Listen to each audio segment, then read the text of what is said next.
The Jack Benny Program with Jack's special guest, Milton Berle.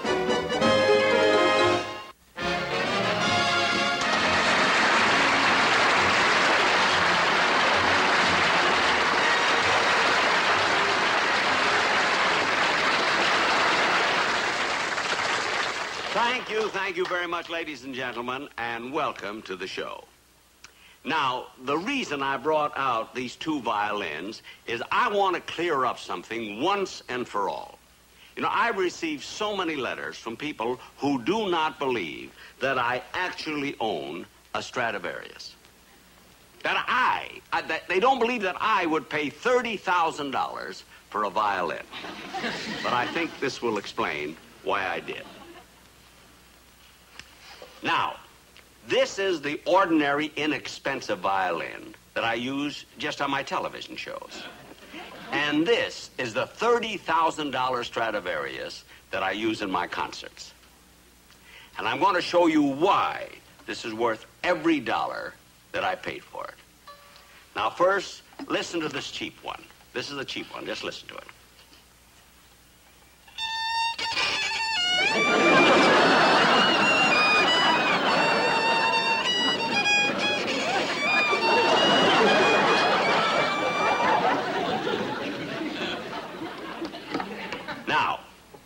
Here is my Stradivarius, and I want you to listen to the difference.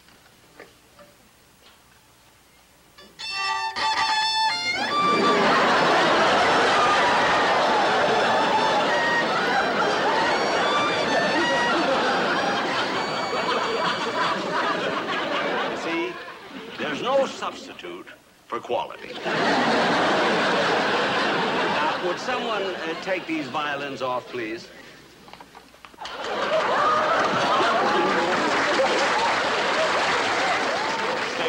I'll be out later. Keep awake. There'll be no sleeping while he's on.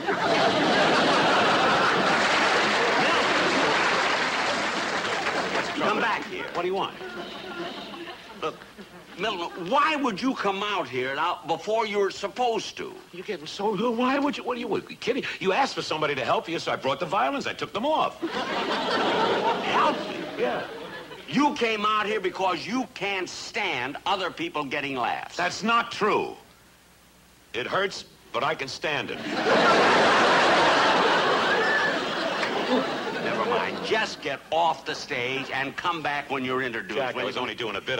Will you please get off? I was clowning around, Jack. I don't care if you were clowning. Get off until you're introduced. Now get off and stay off. Shouting, Jack. Stay off. Stay off. All right, I will. She's just mad because I'm also a dramatic actor.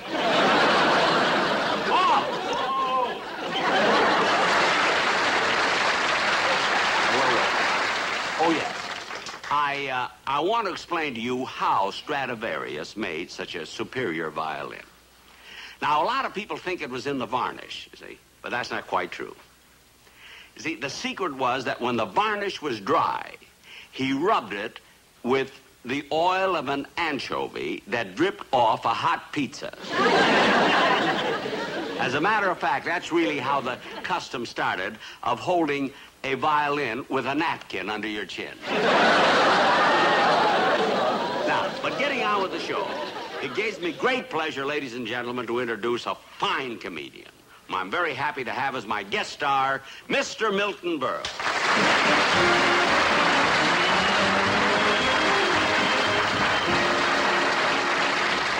Milton, real nice having you on my show. Don't touch me. Milton.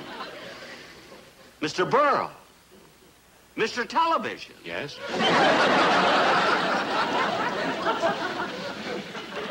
What are you so upset about? What am I upset? You got a smile on your face and you ask me what I'm upset about. Yes. You embarrassed me in front of millions of people.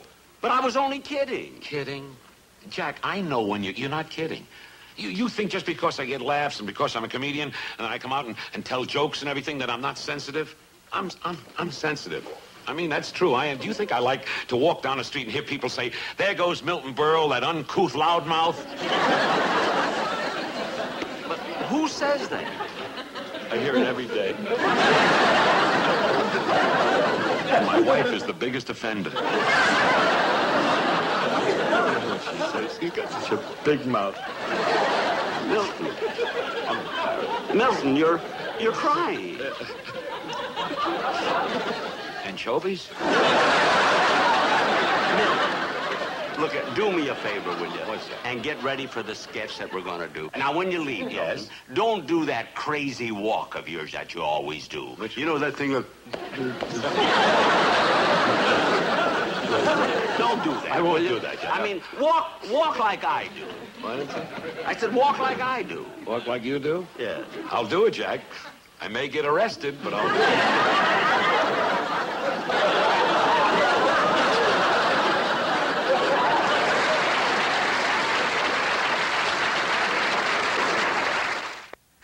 And now for our sketch.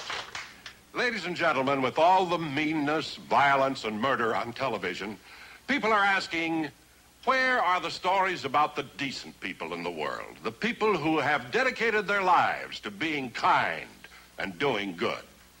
Well, our play tonight concerns just such a person, a truly fine gentleman. It's entitled, The Story of Jonathan Goodhart, or There Is No Such Thing as a Bad Boy.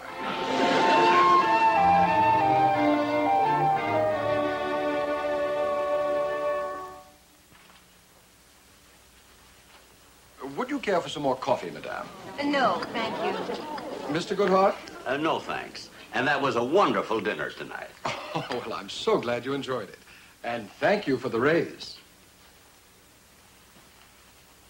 Another raise? Why, that's the third time you've raised his salary. Well, what's wrong with that? We only hired him yesterday. Well, you know how I love to make people happy. Oh, Jonathan.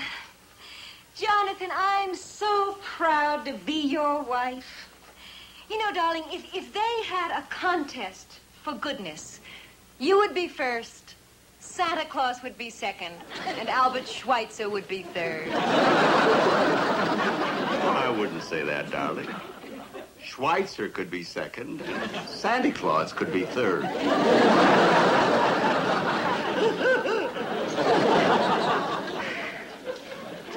We have been happy together, haven't we, Jonathan? Yes, we have, except for that one void in my life. If I only had a son. But, darling, I thought that you were so happy with Rover. I was. But somehow, it didn't work out when I took him into the business. J.W. Goodhart and dog. Darling, if you want a son that badly, tomorrow we'll go to the orphanage and we'll adopt one. Oh, sweetheart, you've made me so happy.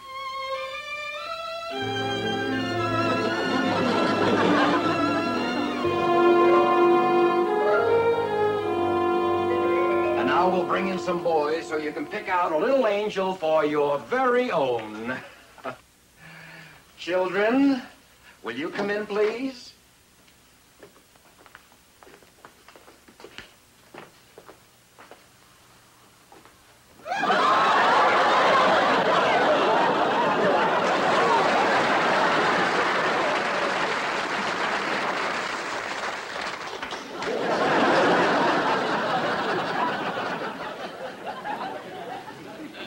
Say, he's a big one.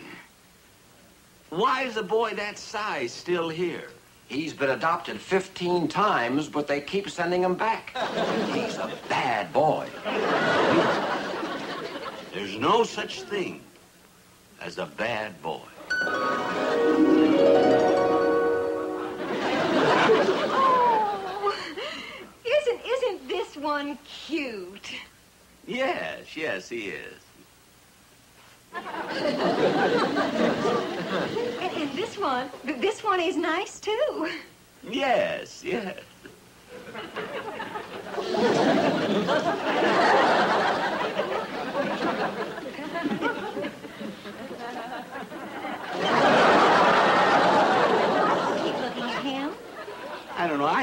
I feel sorry for you. What's your name, little boy? My name's Joey. Oh, Joey, isn't he cute? He's a lush, a real wino.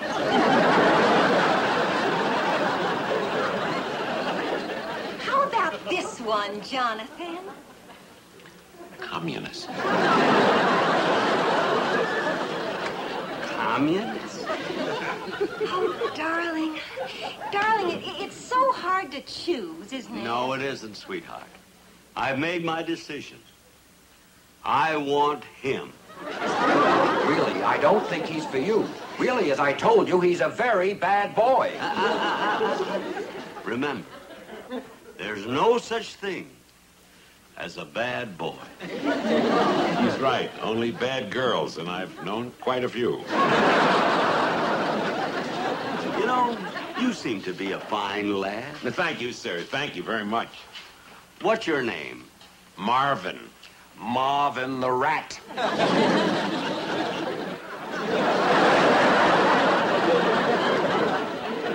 I'm telling you, sir, he's a very bad boy. Please. I told you. There's no such thing as a bad boy.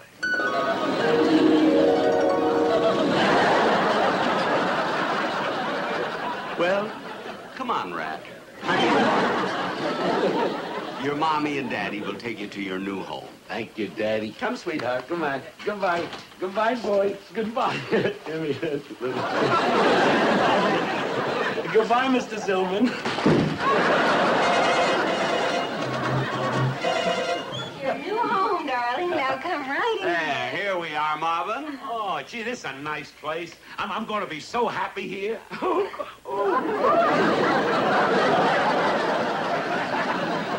Beautiful, Daddy and Mommy. Jonathan, call the governess. Oh, yes. Marvin, I have a surprise for you. Really? Oh, Miss Thompson.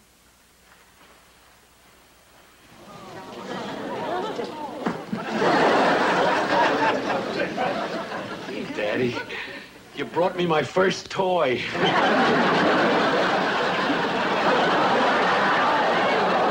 That's not a toy. That's your governess. Your governess. Your governess. I'm sorry, Daddy. I'm very sorry. Now, we'll go and get your room ready. Come along, dear.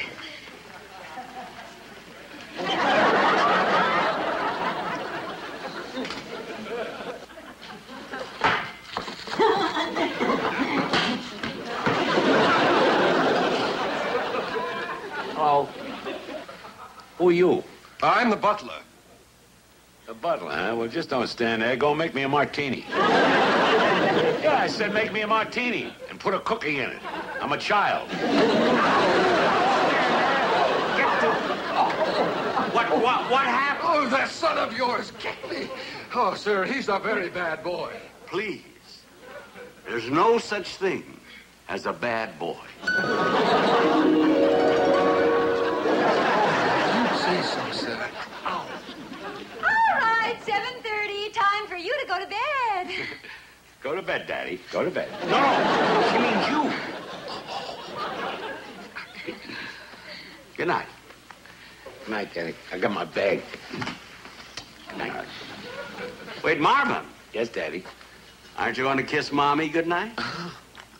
Sure. You'll have to admit, our dog never did that. Good night.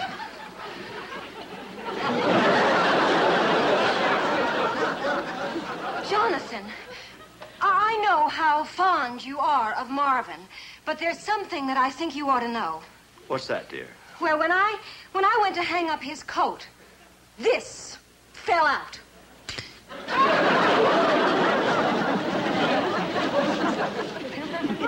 And that's not all. I also found a gun, a blackjack, and brass knuckles. Very upsetting to me.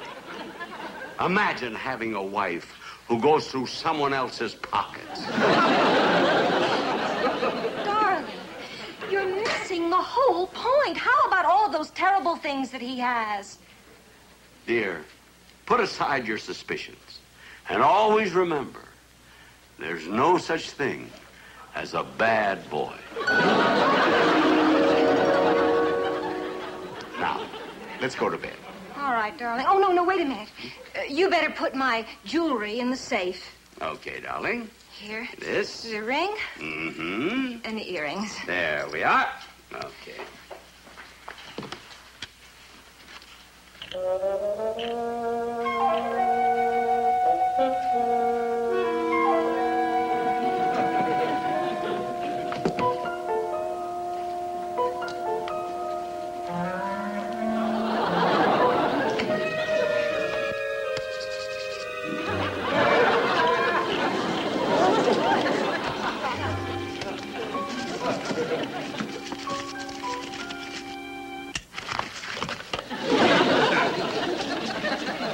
Well, Oh, Daddy. Hello, Mommy. Where's the chicken leg? Chicken leg. This is the refrigerator, isn't it? the refrigerator.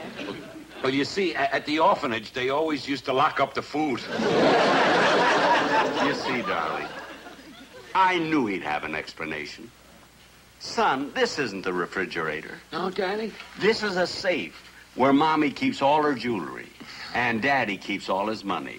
And someday, this money will all belong to you. You mean, Daddy, if something happens to you, excuse the tear in my eye, but if something happens to you, I'll get all the money? That's right. Daddy made a new will today. A new will? He put you in and took the dog out. Yeah. Well, good night, Daddy. I got to go back to my room and plan. I mean, sleep. Good night, Daddy. Good night, Mommy.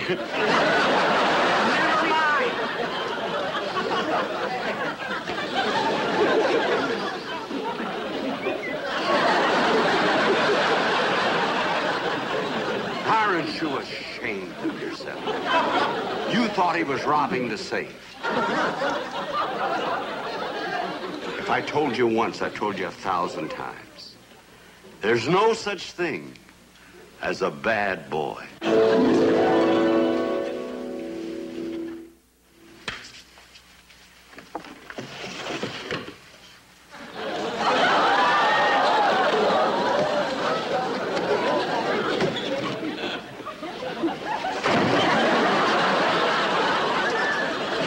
Bye, Daddy.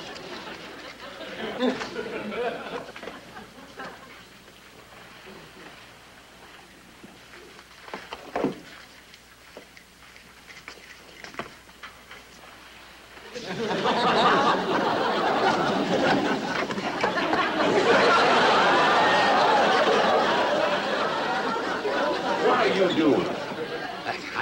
I have a tooth, Daddy. It's loose, and I was going to shoot it out. I'm glad you told me, because for a minute I thought you were... Daddy, come over to the window and look at the parade, Daddy. Look at the parade. Just look out the window. Look at the parade. Parade? Yeah. There's no parade. Oh, it probably turned the corner. Why don't you open the window, put your head out, and look around the corner? Go ahead, Daddy.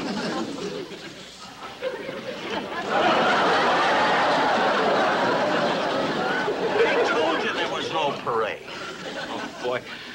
Am I disappointed? Come over here and sit in the chair, huh?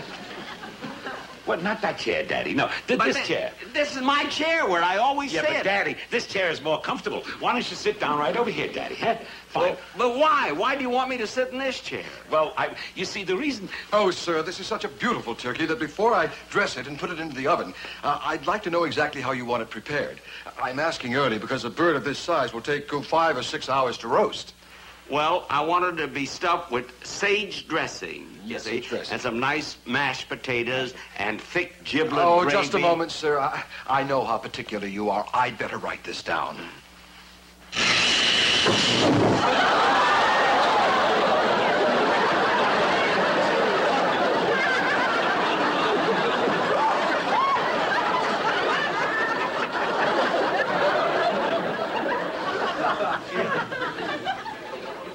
almost sat on that chair.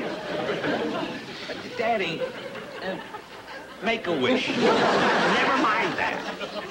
Marvin, ever since you came to this house, something funny has been going on. Now, what are you up to? Well, you see, Daddy... Sir, I can tell you, he's been trying to kill you. He tried to shoot you, he tried to cut your head off with a window, and with this chair, he tried to electrocute you. Marvin, one more thing like that, and you go back to the orphanage.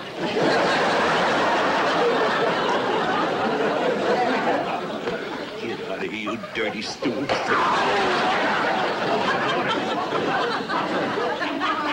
Marvin's darling. Oh, you finally got rid of that old... Oh, he shrunk, didn't he? Oh, Jonathan. You're not dead. You're alive. Yes, of course I'm still alive. Oh. Wait a minute. You two are in this together. You've both been planning to murder me. Oh, all right. So you finally know. I got so sick and tired of your being so good. Ah. Let's stop fooling around. Now,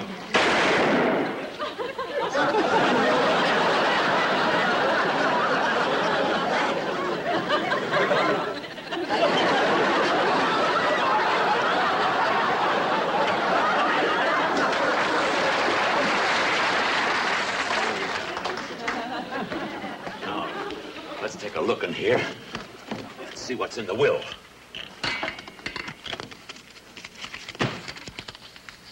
See what it says here.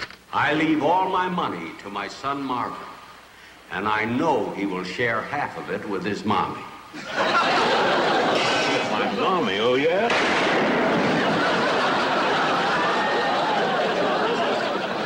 I do this in my right mind because I am truly convinced there's no such thing as a bad boy.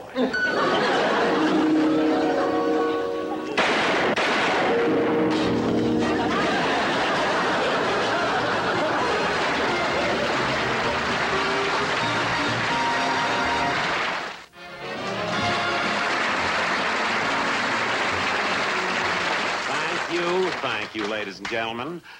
I hope that you've enjoyed the show tonight. I'll be back again next week. That's right, I'll be back. Because during that last scene, the gun that I used had real bullets in it. Well, I've got news for you. Jack. I'm still alive. Now, I knew you'd play that kind of a trick with real bullets, so I wore a bulletproof vest. So, ladies and gentlemen, tune in next week because I will be back. Yeah, and I know you're going to enjoy him because I've always said there's no such thing as a bad comedian. Good night, folks. I'll be seeing you soon.